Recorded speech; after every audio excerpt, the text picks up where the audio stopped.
नमस्कार दोस्तों, आप सभी कैसे हैं। भगवान भोलेनाथ की कृपा हम सभी पर सदा यूं ही बनी रहे। दोस्तों, अभी पौष महीना चल रहा है। नए साल में पौष के महीने में पूर्णिमा 6 जनवरी यानी कि आज के दिन पूर्णिमा का व्रत रखा जा रहा है। माना जाता है कि पूर्णिमा के दिन सत्यनारायण व्रत कथा करने एवं सुनने से हमारे जीवन में सुख और सौभाग्य की प्राप्ति होती है।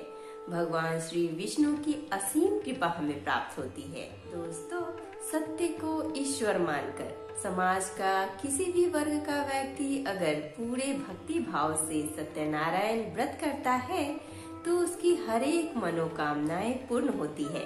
माना जाता है कि सत्यनारायण व्रत करने से हमारे जीवन में सुख और सौभाग्य की प्राप्ति होती है और 1000 वर्षों तक किया गया यज्ञों का फल भी हमें प्राप्त होता है। दोस्तों, सत्यनारायण व्रत कथा सुनने मात्र से हमारा सौभाग्य जाग जाता है। इसे किसी भी शुभ कार्य से पहले या पूर्णमासी के दिन या फिर किसी भी माता की चौकी में सत्यनारायण कथा सुनने से हमारे जीवन में जितने भी दुख और दारिद्र्य रहते हैं वह सभी खत्म हो जाते हैं। ऐसे में दोस्तों, आज के वीडियो में हम पूर्णमासी पर सत्यनारायण व्रत कथा सुनेंगे।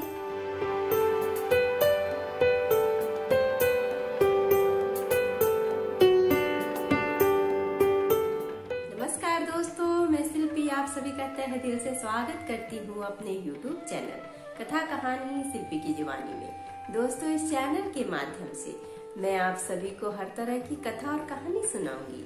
अगर आपको मेरी तरह कथा और कहानी सुनना पसंद है तो प्लीज हमारे चैनल कथा कहानी शिल्पी की जुबानी को सब्सक्राइब कर लीजिए। और हाँ दोस्तों, अगर आपकी भी कोई कथा और कहानी है जो मेरी जुबानी सुननी है तो हमें कमेंट बॉक्स में कमेंट करके जरूर बताइएगा।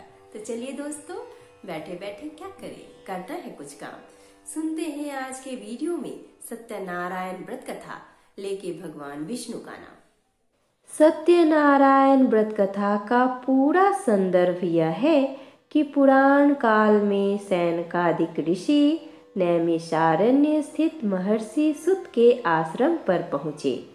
ऋषिगण महर्षि सुत से प्रश्न करते हैं कि लौकिक कष्ट मुक्ति, सांसारिक सुख समृद्धि एवं पारलौकिक लक्ष्य की सिद्धि के लिए सरल उपाय क्या है। महर्षि सुत सैनकादिक ऋषियों को बताते हैं कि ऐसा ही प्रश्न नारद जी ने भगवान श्री विष्णु से किया था। भगवान विष्णु ने नारद जी को बताया कि लौकिक क्लेश मुक्ति, सांसारिक सुख समृद्धि एवं पारलौकिक लक्ष्य सिद्धि के लिए एक ही राजमार्ग है, वह है सत्यनारायण व्रत।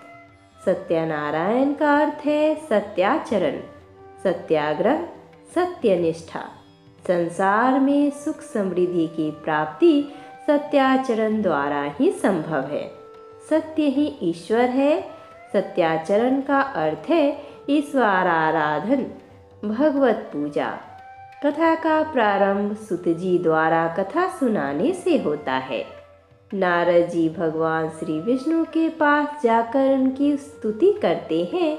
स्तुति सुनने के अनंतर भगवान श्री विष्णु जी ने नारद जी से कहा, महाभाग, आप किस प्रयोजन से यहाँ आए हैं? आपके मन में क्या है? कहिए, वह सब कुछ मैं आपको बताऊंगा। नारद जी बोले, भगवान, मृत्युलोक में अपने पाप कर्मों के द्वारा विभिन्न योनियों में उत्पन्न सभी लोग बहुत प्रकार के क्लेशों से दुखी हो रहे हैं। हे नाथ, किस लघु उपाय से उनके कष्टों का निवारण हो सकेगा? यदि आपकी मेरे ऊपर कृपा हो तो वह सब मैं सुनना चाहता हूँ, उसे बताएं। श्री भगवान ने कहा, हे वत्स, संसार के ऊपर अनुग्रह करने की इच्छा से आपने बहुत ही अच्छी बात पूछी है। जिस व्रत के करने से प्राणी मोह से मुक्त हो जाता है उसे आपको बताता हूँ, सुने। हे वत्स, स्वर्ग और मृत्युलोक में दुर्लभ भगवान सत्यनारायण का एक महान पुण्यप्रद व्रत है। आपके स्नेह के कारण इस समय मैं उसे कह रहा हूँ। अच्छी प्रकार विधि विधान से भगवान सत्यनारायण व्रत करके मनुष्य शीघ्र ही सुख प्राप्त कर परलोक में मोक्ष प्राप्त कर सकता है। भगवान की ऐसी वाणी सुनकर नारद मुनि ने कहा, प्रभो, इस व्रत को करने का फल क्या है? इसका विधान क्या है?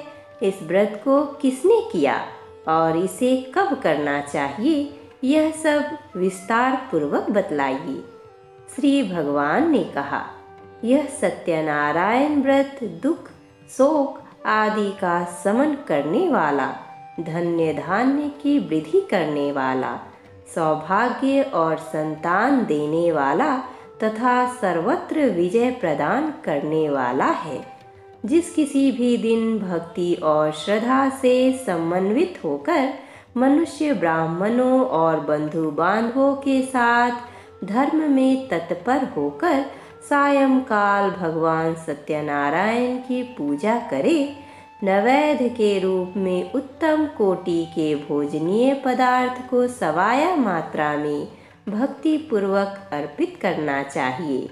केले के फल, घी, दूध, गेहूं का चूर्ण अथवा गेहूं के चूर्ण के अभाव में साठी चावल का चूर्ण, शक्कर या गुड़, यह सब भक्ष्य सामग्री सवाया मात्रा में एकत्र कर निवेदित करनी चाहिए। बंधु बांधवों के साथ श्री सत्यनारायण भगवान की कथा सुनकर दक्षिणा देनी चाहिए। तदंतर बंधु बांधवों के साथ भोजन करना चाहिए। भक्ति पूर्वक प्रसाद ग्रहण करके नित्य गीत आदि का आयोजन करना चाहिए। तदंतर भगवान सत्यनारायण का स्मरण करते हुए अपने घर जाना चाहिए। ऐसा करने से मनुष्यों की अभिलाषा अवश्य पूर्ण होती है। विशेष रूप से कलयुग में पृथ्वी लोक में यह सबसे छोटा सा उपाय है। श्री सुत जी बोले, हे द्विजो, अब मैं पुनः पूर्व काल में जिसने इस सत्यनारायण व्रत को किया था उसे भली भांति विस्तार पूर्वक कहूँगा। रमणीय काशी नामक नगर में कोई अत्यंत निर्धन रहता था। भूख और प्यास से व्याकुल होकर वह प्रतिदिन पृथ्वी पर भटकता रहता था।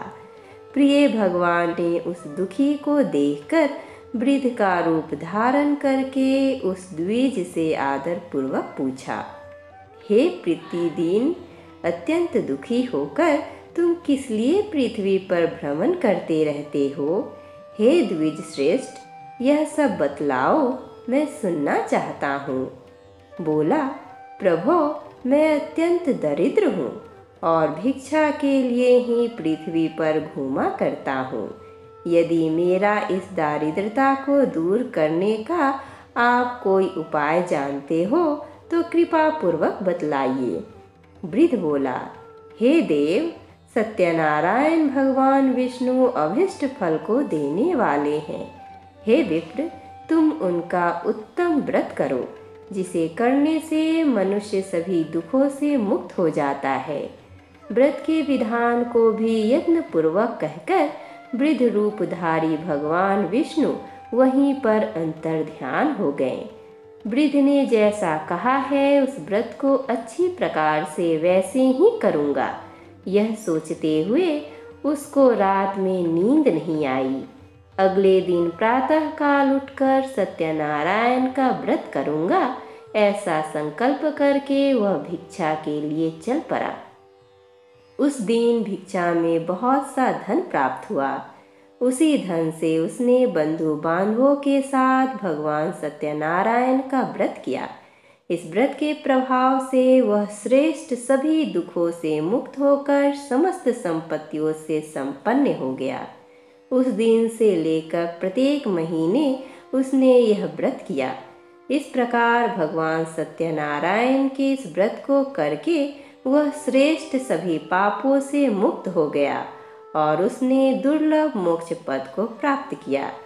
हे विप्र, पृथ्वी पर जब भी कोई मनुष्य श्री सत्यनारायण का व्रत करेगा उसी समय उसके समस्त दुख नष्ट हो जाएंगे। इस प्रकार भगवान नारायण ने महात्मा नारद जी से जो कुछ कहा, मैं वह सब आप लोगों से कह दिया। आगे अब और क्या कहूँ। हे मुने, इस पृथ्वी पर उससे सुने हुए इस व्रत को किसने किया, हम वह सब सुनना चाहते हैं। उस व्रत पर हमारी श्रद्धा हो रही है। श्री सुत जी बोले, मुनियों, पृथ्वी पर जिसने यह व्रत किया उसे आप लोग सुने। एक बार वह द्विज श्रेष्ठ अपनी धन संपत्ति के अनुसार बंधु बांधवों तथा परिवारजनों के साथ व्रत करने के लिए उद्यत हुआ। इसी बीच एक लकड़हारा वहां आया और लकड़ी बाहर रखकर उस ब्राह्मण के घर गया। प्यास से व्याकुल उसको व्रत करता हुआ देख प्रणाम करके उससे बोला, प्रभो, आप यह क्या कर रहे हैं? इसके करने से किस फल की प्राप्ति होती है? विस्तार पूर्वक मुझसे कहिए। विप्र ने कहा, यह सत्यनारायण का व्रत है जो सभी मनोरथों को प्रदान करने वाला है। उसी के प्रभाव से मुझे यह सब महान धन धान्य आदि प्राप्त हुआ है। जल पीकर तथा प्रसाद ग्रहण करके वह नगर चला गया। सत्यनारायण देव के लिए मन से ऐसा सोचने लगा कि आज लकड़ी बेचने से जो धन प्राप्त होगा उसी धन से भगवान सत्यनारायण का श्रेष्ठ व्रत करूँगा। इस प्रकार मन से चिंतन करता हुआ लकड़ी को मस्तक पर रखकर उस सुंदर नगर में गया जहाँ धन संपन्न लोग रहते थे। उस दिन उसने लकड़ी का 2 गुना मूल्य प्राप्त किया। इसके बाद प्रसन्न हृदय होकर वह पके हुए केले का फल, शर्करा, घी, दूध और गेहूं का चूर्ण सवाया मात्रा में लेकर अपने घर आया। तत्पश्चात उसने अपने बंधु बांधवों को बुलवाकर विधि विधान से भगवान श्री सत्यनारायण का व्रत किया। उस व्रत के प्रभाव से वह धन्य पुत्र से संपन्न हो गया और इस लोक में अनेक सुखों का उपभोग कर अंत में सत्यपुर अर्थात वैकुंठ लोक चला गया। श्री सुत जी कहते हैं, जो व्यक्ति इस परम दुर्लभ श्री सत्यनारायण के व्रत को करता है और पुण्यमयी तथा फलप्रदायिनी भगवान की कथा को भक्ति युक्त होकर सुनता है, उसे भगवान सत्यनारायण की कृपा से धन धान्य आदि की प्राप्ति होती है। दरिद्र धनवान हो जाता है, बंधन में पड़ा हुआ बंधक से मुक्त हो जाता है, डरा हुआ व्यक्ति भय मुक्त हो जाता है। यह सत्य बात है, इसमें संशय नहीं। इस लोक में वह सभी स्थित फलों का भोग प्राप्त करके अंत में सत्यपुर वैकुंठ लोक हो जाता है। इस प्रकार मैंने आप लोगों से भगवान सत्यनारायण के व्रत को कहा, जिसे करके मनुष्य सभी दुखों से मुक्त हो जाता है। कलयुग में तो भगवान सत्यदेव की पूजा विशेष फल प्रदान करने वाली है। भगवान विष्णु को ही कुछ लोग काल, कुछ लोग सत्य, कोई ईश और कोई सत्यदेव तथा दूसरे लोग सत्यनारायण नाम से कहेंगे। अनेक रूप धारण करके भगवान सत्यनारायण सभी का मनोरथ सिद्ध करते हैं। कलयुग में सनातन भगवान विष्णु ही सत्यव्रत रूप धारण करके सभी का मनोरथ पूर्ण करने वाले होंगे। हे श्रेष्ठ मुनियों, जो व्यक्ति नित्य भगवान सत्यनारायण की इस व्रत कथा को पढ़ता है, सुनता है, भगवान सत्यनारायण की कृपा से उसके सभी पाप नष्ट हो जाते हैं। हे मुनीश्वरों, पूर्व काल में जिन लोगों ने भगवान सत्यनारायण का व्रत किया था, उनके अगले जन्म का वृतांत कहता हूँ, आप लोग सुने। महान प्रज्ञा संपन्न सत्यनारायण व्रत करने के प्रभाव से दूसरे जन्म में सुदामा हुए और उस जन्म में भगवान श्री कृष्ण का ध्यान करके उन्होंने मोक्ष प्राप्त किया। लकरहारा भिल गुहों का राजा हुआ और अगले जन्म में उसने भगवान श्री राम की सेवा करके मोक्ष प्राप्त किया। महाराज उल्कामुख दूसरे जन्म में राजा दशरथ हुए, जिन्होंने श्री रंगनाथ जी की पूजा करके अंत में वैकुंठ प्राप्त किया।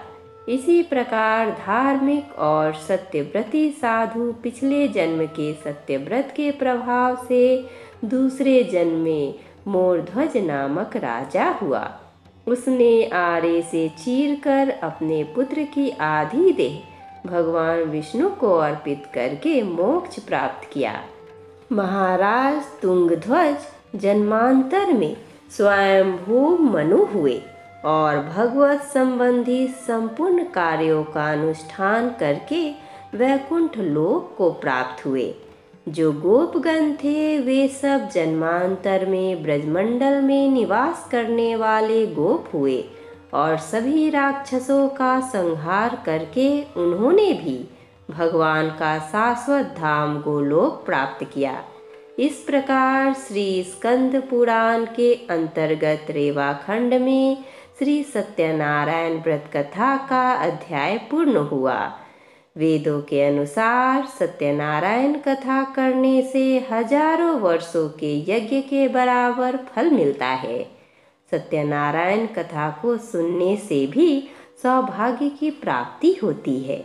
पौराणिक कथा के अनुसार सत्यनारायण कथा को सुनने वाले को उपवास अवश्य करना चाहिए। ऐसा माना जाता है कि श्री हरि विष्णु इससे जीवन की सभी समस्याओं को दूर करने में सक्षम है। स्कंद पुराण के अनुसार सत्यनारायण भगवान विष्णु का स्वरूप है। कहा जाता है कि ऐसी स्थिति में सत्यनारायण कथा सुनने और करने से भगवान विष्णु भक्त पर बहुत प्रसन्न होते हैं और उनकी कृपा हम पर बनी रहती है।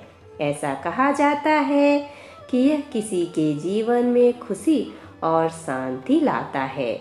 हमारे साथ बोलिए, ओम नमो भगवते वासुदेवाय नमः। भगवान सत्यनारायण की जय।